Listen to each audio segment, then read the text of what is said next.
Oke, teman-teman sebangsa Sengarit ya.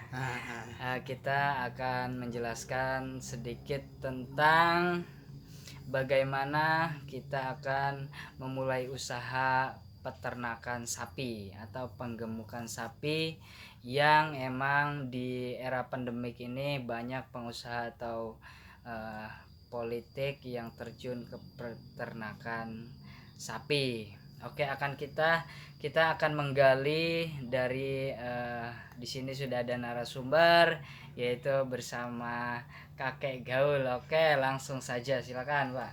Assalamualaikum warahmatullahi wabarakatuh. Saudara, di masa pandemi ini kita harus waspada terhadap kemerosotan ekonomi yang terjadi di mana-mana, di mana terjadinya lockdown di mana-mana. Para pengusaha dan para rakyat terutama tidak bisa berusaha dengan maksimal.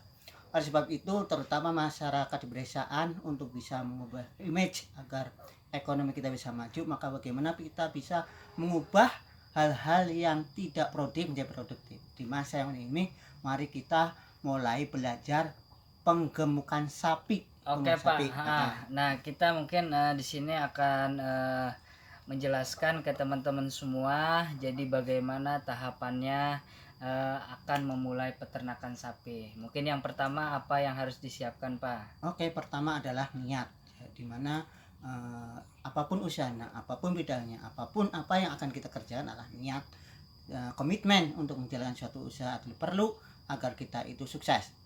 Apapun usahanya, apapun bidangnya, kita harus punya niat yang benar-benar bagaimana cara bisa menghidupkan suatu usaha agar bisa sukses. Ini diantaranya adalah peternakan sapi yang sangat mudah dikerjakan oleh siapapun tanpa memandang itu latar belakang, agama dan sebagainya, bisa dikembangkan dimanapun berada di pedesaan, terutama di pedesaan lah, di perkotaan pasti bisa, dimana itu adalah salah satu usaha penggemukan atau untuk berbagai macam hal lah, terutama kehidupan di masa pandemi ini. Oke, tadi mungkin niat. Nah, yang kedua, Pak, apa yang Kedua harus adalah inovasi.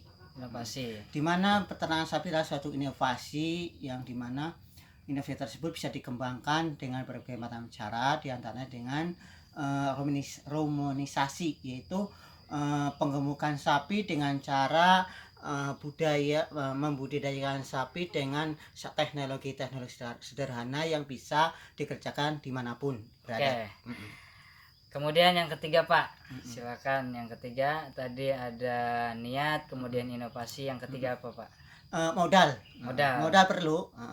Nggak perlu harus begitu modal terlalu besar. Contohnya modal 1 ekor sapi aja pun sudah bisa melaksanakan suatu usaha. Bagaimana caranya agar kita bisa menyesuaikan? Apabila misalnya kita punya saudara 7 orang atau 10 orang, mari kita tanam modal bersama-sama nanam sapi di pedesaan. Beli sapi 1 ekor misalnya harganya 6 juta, ada 10 orang 600 ribuan, maka akan ada 1 ekor sapi.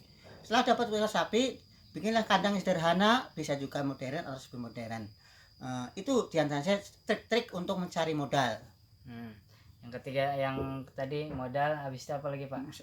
Kemudian inovasi, kemudian modal, juga kontinuitas. Kontinu. Di mana usaha itu harus terus menerus, tidak hanya setelah berhenti sukses langsung berhenti dijual, alih profesi. Jadi setelah sukses kembangkan lagi, istiqomah dalam berusaha. Oke, tadi sedikit penjelasan. Mungkin nanti akan kita lanjut lebih detailnya persiapan di kandang ya. Dari model kandangnya, luas kandangnya, kemudian tempat pakannya seperti apa, mungkin akan kita ketemu lagi di vlog selanjutnya. Oke, Pak? Oke. Salam sukses beternak sapi. Assalamualaikum warahmatullahi wabarakatuh.